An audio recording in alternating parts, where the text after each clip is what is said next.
Son más de 300 mujeres y hombres de nuestro pueblo que se encuentran en las oscuras cárceles clandestinas y diariamente asesinan, capturan y profundizan la guerra psicológica contra el pueblo. Es innegable la creciente situación de miseria de los obreros, campesinos, pobladores de tugurios, señoras de los mercados, empleados públicos y privados. Por lo tanto, el proceso de unificación de las organizaciones populares es ya una realidad, la cual manifestaremos como un solo puño. Hola, Víctor Hugo. Parece haber un manual para imponer un sistema autoritario. Todos los dictadores usan tácticas similares, como controlar la prensa, modificar la constitución, reelegirse, manipular los poderes legislativo y judicial e intimidar a sus opositores. ¿Es posible decir lo mismo sobre la caída de las dictaduras? ¿Siguen un patrón predecible? Son preguntas de difícil respuesta, Héctor. Por ello hemos titulado nuestro episodio ¿Cómo han caído las dictaduras en la historia centroamericana del siglo XX? Para lo cual conversaremos con colegas que han estudiado el tema. Y justamente, debido a su complejidad, lo trataremos en 2 episodios. El primero sobre los factores coyunturales y el segundo o el siguiente sobre factores estructurales. Centroamérica, el presente y sus pasados.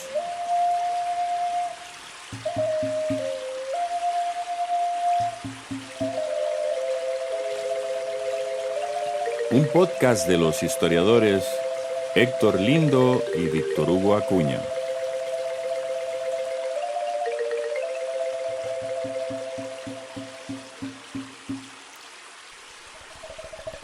Producido por la Universidad de Costa Rica.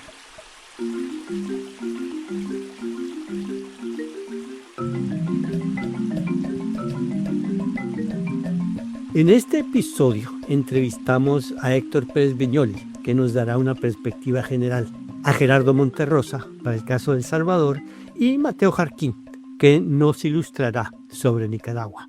Como testimonio de la triste historia de Centroamérica, tendremos que cubrir mucho territorio. La caída de la dictadura en Costa Rica y Guatemala a principios del siglo XX, en El Salvador y Guatemala en 1944 y en Nicaragua en 1979.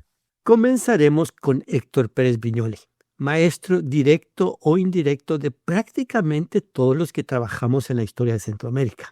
Y le preguntaremos sobre la posible existencia de patrones históricos en la caída de las dictaduras centroamericanas. Bueno, mi nombre es Héctor Pérez Brignoli, yo soy profesor emérito de la Universidad de Costa Rica y de la Universidad Nacional. Tengo una larga trayectoria en Centroamérica, estoy en Centroamérica desde 1970. He trabajado en las universidades de El Salvador, de Honduras, después en la Universidad de Costa Rica. Mi último libro va a salir en FIG de Guatemala y se llama Gente Rebelde, algo así como Insurrección y Violencia Colectiva en Centroamérica 1920-1955, y es un estudio comparativo sobre la región. Bienvenido, Héctor.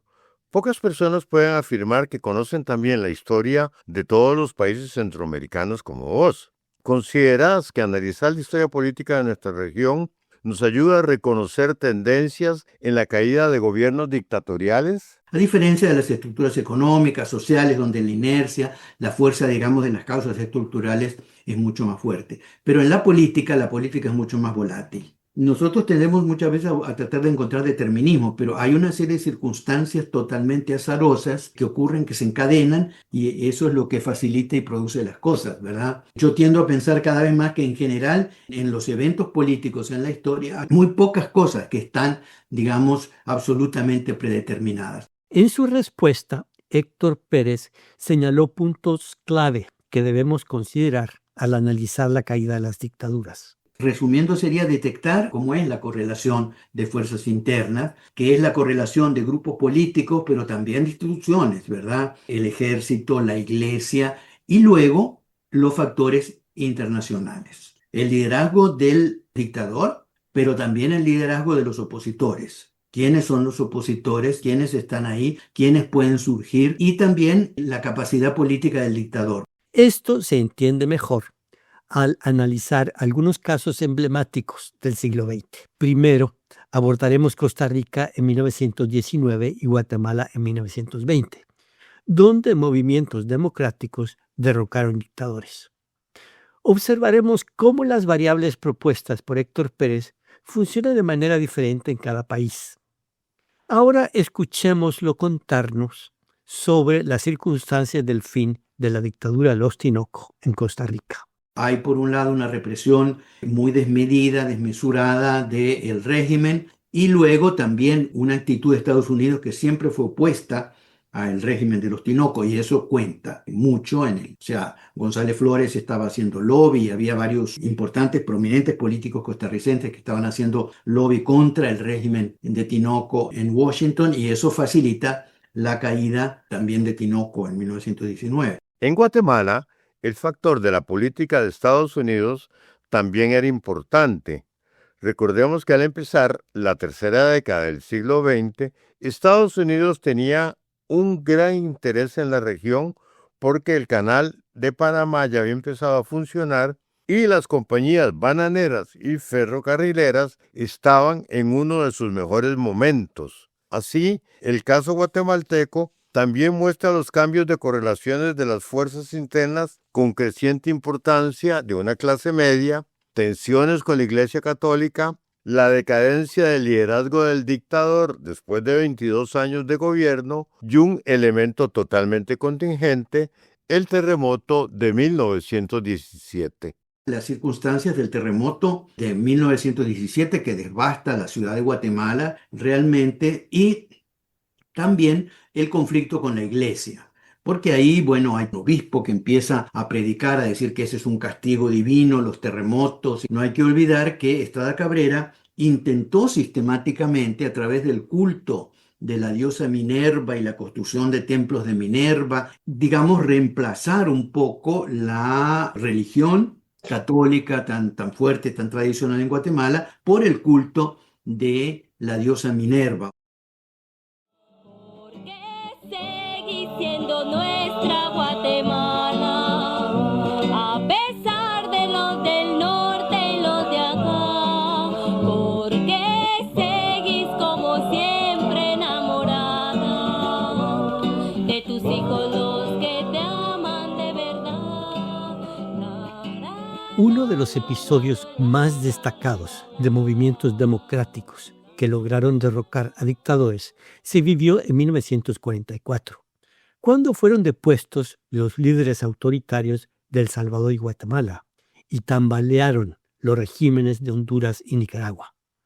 Estos sucesos coincidieron con el final de la Segunda Guerra Mundial, un periodo en el que los valores democráticos ganaron fuerza a nivel global y especialmente en Estados Unidos. El historiador salvadoreño Gerardo Monterrosa nos hablará sobre los acontecimientos que rodearon la caída del dictador Maximiliano Hernández Martínez. Bueno, mi nombre es Luis Gerardo Monterrosa Cubía, salvadoreño, investigador del Centro de Investigaciones Multidisciplinarias sobre Chiapas y la Frontera Sur, y mis temas de interés, por supuesto, el autoritarismo en Centroamérica, la frontera de Chiapas con Guatemala y el exilio centroamericano en México durante el siglo XX.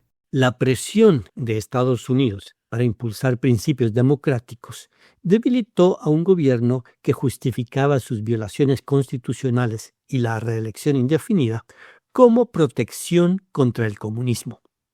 Al mismo tiempo, crecía el descontento social por el continuismo y la pérdida de libertades. Yo creo que la década de los 40 en el caso salvadoreño y la renuncia de Martínez en mayo de 1944 no se puede explicar sin tomar en cuenta dos antecedentes.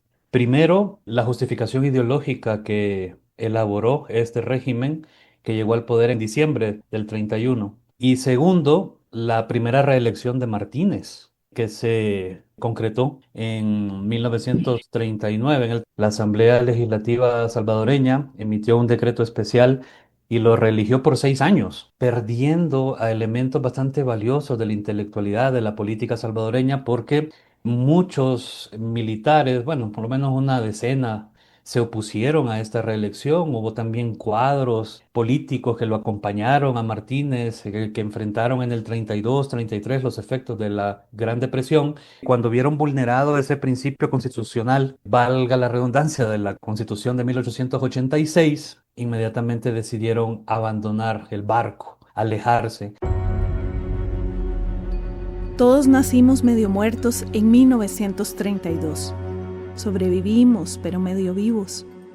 Cada uno con una cuenta de 30.000 muertos enteros, que se puso a engordar sus intereses, sus réditos, y que hoy alcanza para untar de muerte a los que siguen, naciendo, medio muertos, medio vivos. Roque Dalton, escritor salvadoreño.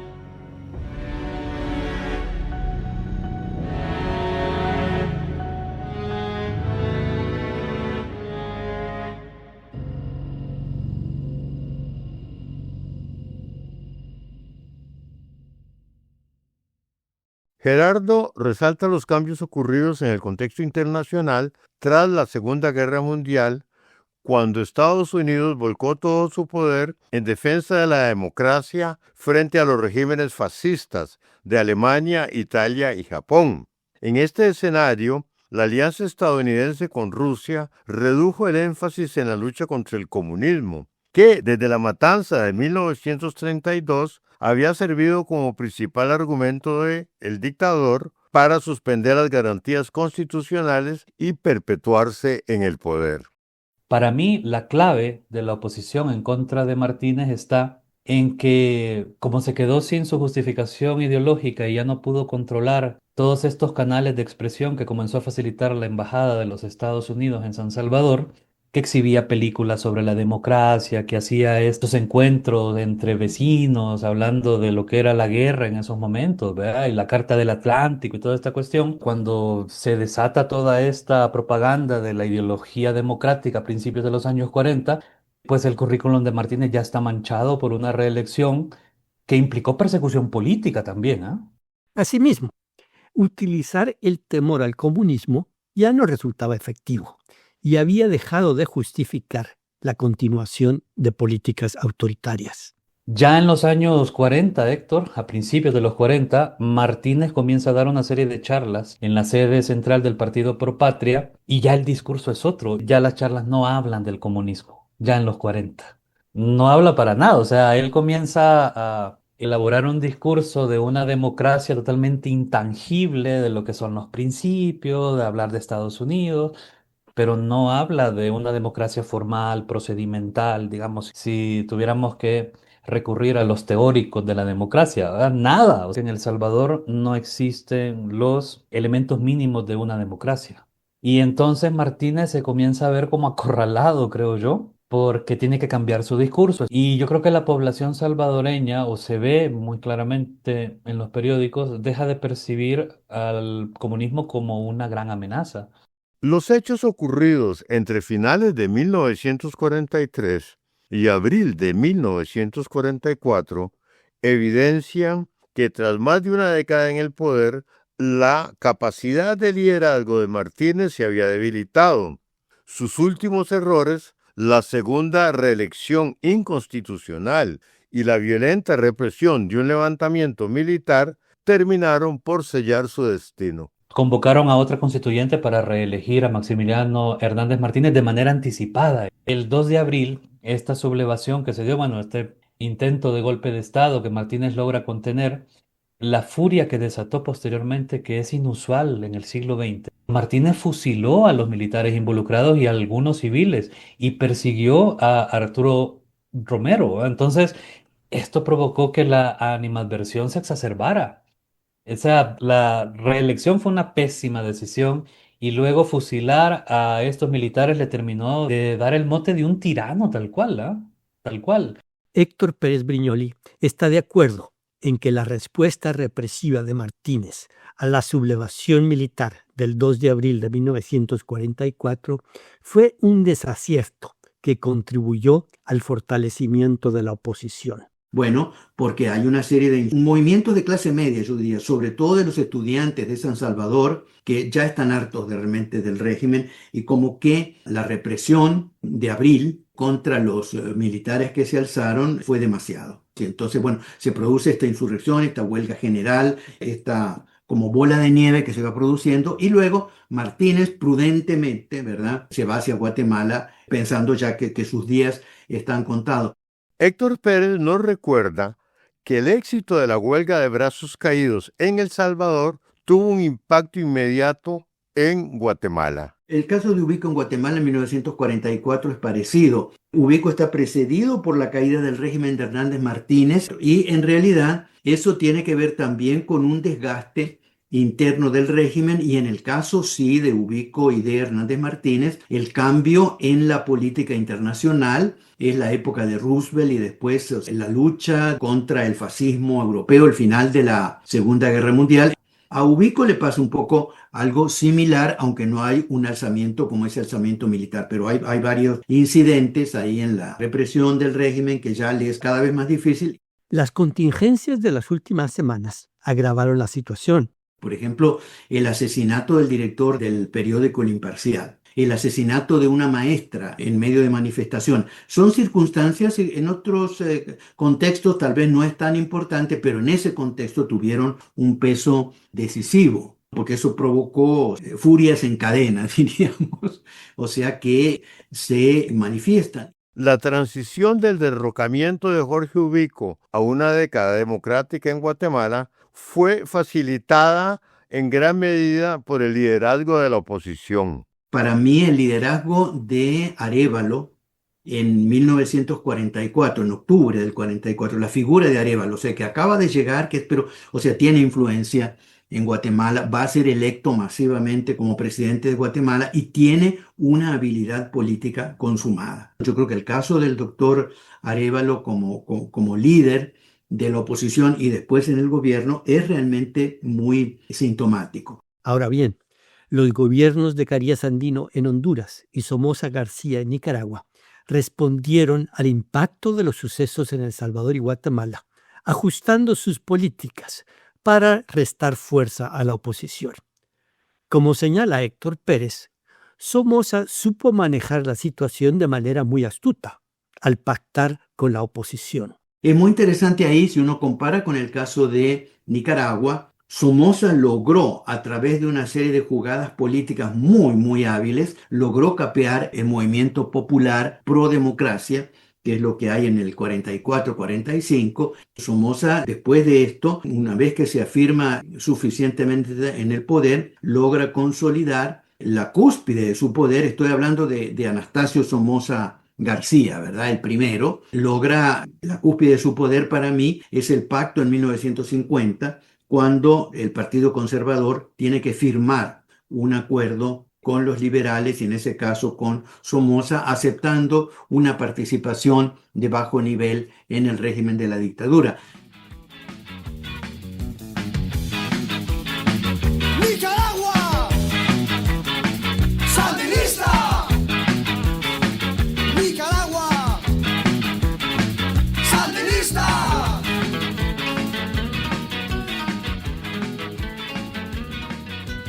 La dinastía Somoza gobernó Nicaragua hasta 1979. Su caída, provocada por la revolución sandinista, precipitó los acontecimientos que llevaron a un golpe de Estado y a un largo conflicto armado en El Salvador y al fortalecimiento de los regímenes militares en Guatemala y Honduras. Conversamos con Mateo Jarquín para comprender los acontecimientos en Nicaragua. Soy Mateo Jarquín Chamorro, profesor de Historia de la Universidad de Chapman en California. Mi primer libro trata sobre la historia de la revolución sandinista en contexto internacional. Al analizar la derrota del régimen de Somoza, Mateo expone los principales elementos identificados por Héctor Pérez para comprender la caída de las dictaduras y la forma en que estos aspectos se vinculan entre sí. Mateo cita la autobiografía de Anastasio Somoza Debayle para ejemplificar el cambio en el contexto internacional ocurrido a finales de la década de los años 1970. Yo estaba buscando aquí en mi librero las memorias que escribe Anastasio Somoza Debayle después de su derrocamiento, porque ahí lo dice muy bien. En esas memorias, que es un libro que se llama Nicaragua traicionada, él dice que esa traición, es decir, el derrocamiento de su gobierno, fue culpa de la administración de Jimmy Carter en Estados Unidos, básicamente porque el presidente Carter, queriendo poner un nuevo énfasis sobre el tema de derechos humanos en la política exterior de Estados Unidos, decidió no darle apoyo militar decisivo a gobiernos aliados en Irán y en Nicaragua, que probablemente hubiera precluido, ¿verdad?, la victoria de una izquierda armada. Somoza también le echa la culpa a México, Cuba, Panamá, Venezuela y Costa Rica. ¿Por qué? Porque esos países que formaban parte también de una red transnacional más amplia que incluía no solo gobiernos, sino partidos políticos, movimientos sociales, movimientos de la izquierda armada, movimientos intelectuales, realmente armaron lo que fue una intervención paramilitar contra el gobierno de Somoza. Es frecuente que los líderes autoritarios pierdan la perspectiva después de muchos años en el poder, rodeados de personas incapaces o temerosas de contradecir al gobernante. En el caso de Nicaragua, las malas decisiones del final del régimen se pueden atribuir a una falla de liderazgo. Sobre esto nos dice Mateo. Si el régimen de Somoza hubiera pactado un acuerdo de poder compartido con la élite tradicional, con la empresa privada, con los partidos de oposición, si hubieran aceptado no hacer otra sucesión dinástica, yo creo que hubiera habido lo que algunos llamaban somocismo sin Somoza. Pero como no podía separar el régimen de la familia, no existía esa posibilidad. Y el resultado de eso fue que muchas personas que hubieran aceptado un cambio más moderado, una reforma del status quo, no tuvieron otra opción que apoyar la opción más radical de un cambio revolucionario. Eso es clave. El cambio de correlación de fuerzas era evidente en la etapa final del somocismo. El régimen de la familia Somoza se enfrentó con una tormenta perfecta de 3 factores. En primer lugar, la gente, las masas, salieron a las calles como nunca antes, muchos de ellos tomaron armas. En segundo lugar, el régimen sufrió el abandono de las élites tradicionales, igual de importante. Y en tercer lugar, el contexto internacional era muy poco favorable para el régimen de los Somoza en ese momento de crisis interna. Yo creo que lo que hace al Frente Sandinista diferente de otras organizaciones de izquierda es que lograron articular una coalición revolucionaria muy amplia. Es decir, esa coalición que ellos lideraron en contra de la dictadura no fue conformada únicamente por los sujetos que asociamos, ¿verdad?, con la izquierda, campesinos, obreros, intelectuales, estudiantes, sino que las clases medias, profesionales e incluso las clases de élite tradicional también participaron. Además de la pérdida del apoyo de las élites tradicionales, Somoza perdió, al igual que en el caso de Estrada Cabrera, del que nos habló Héctor Pérez, el de la Iglesia. Bueno, primero a través de las comunidades eclesiásticas de base.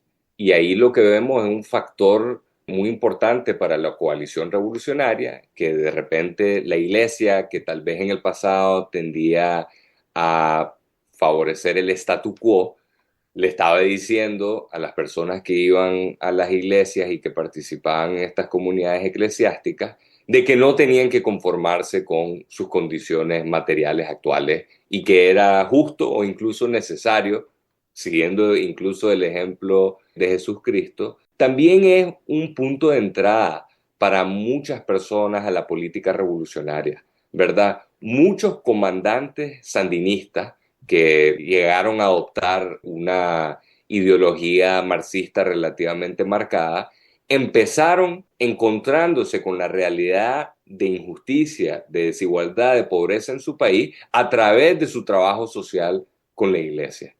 Y eso es un resultado de la teología de la liberación, definitivamente.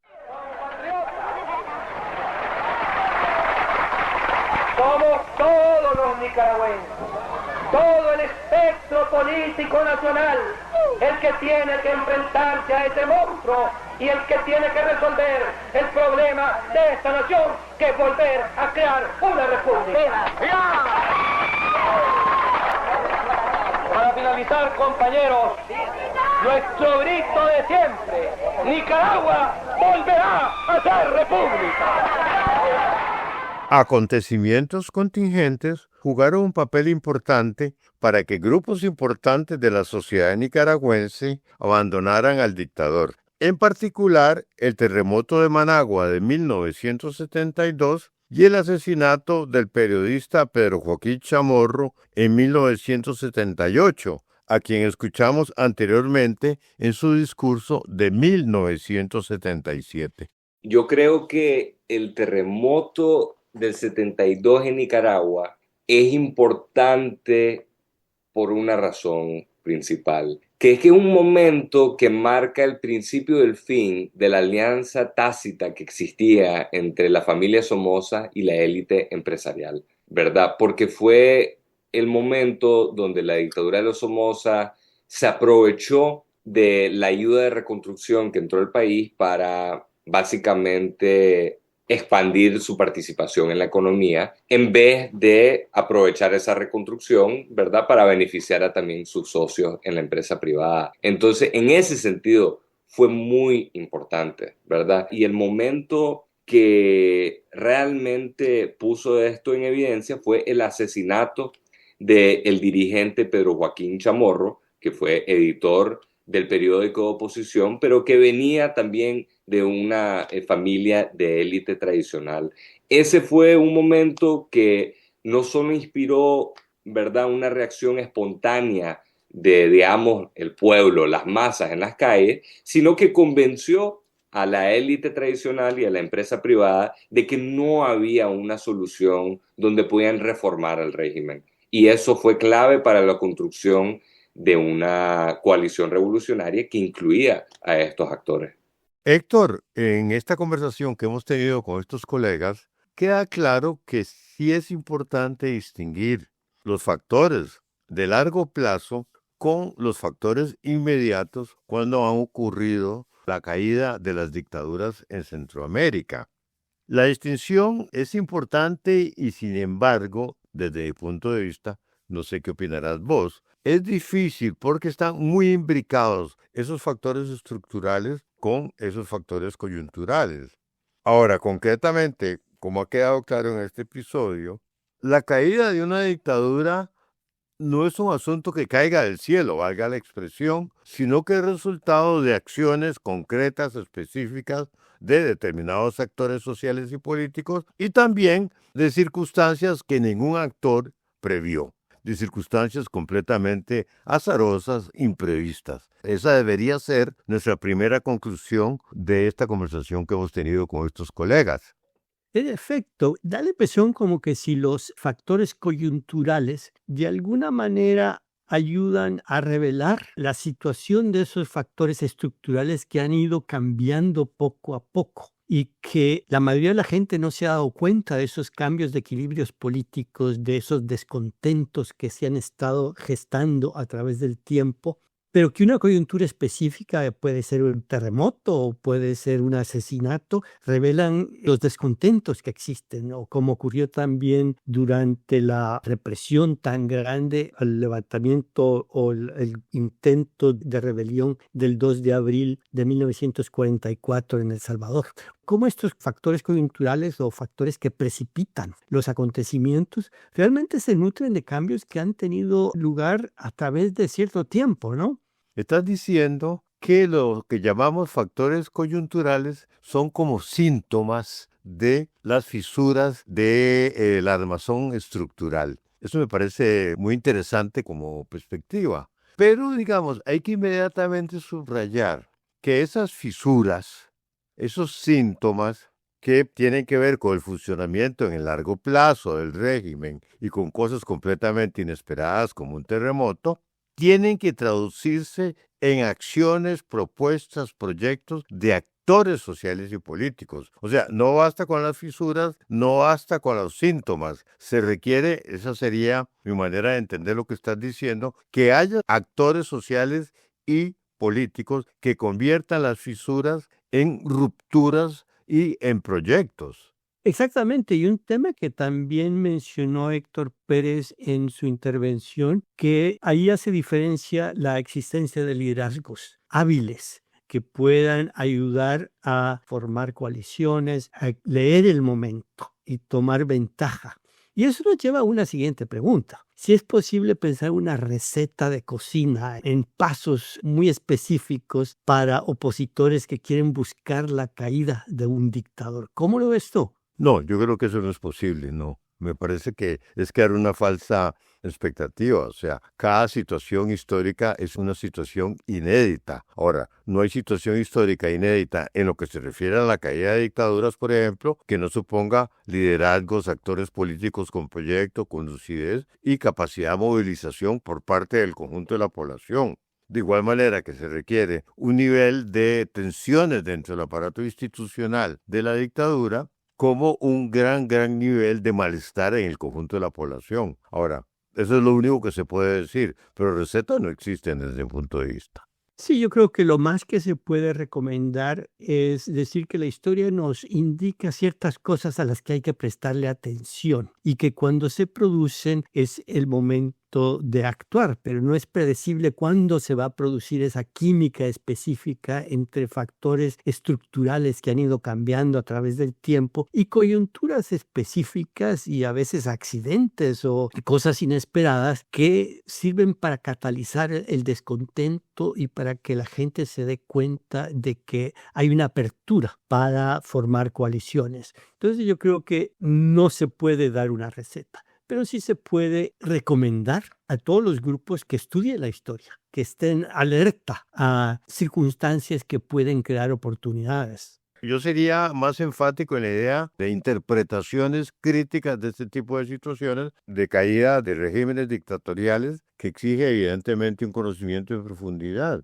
Y de todas maneras hay que recordar algo que es importante. Existen las ocasiones perdidas. Hay veces donde el fruto está maduro y los actores no lo ven y luego el fruto se pudre y no hay el resultado esperado. Ahí es donde son importantes los liderazgos.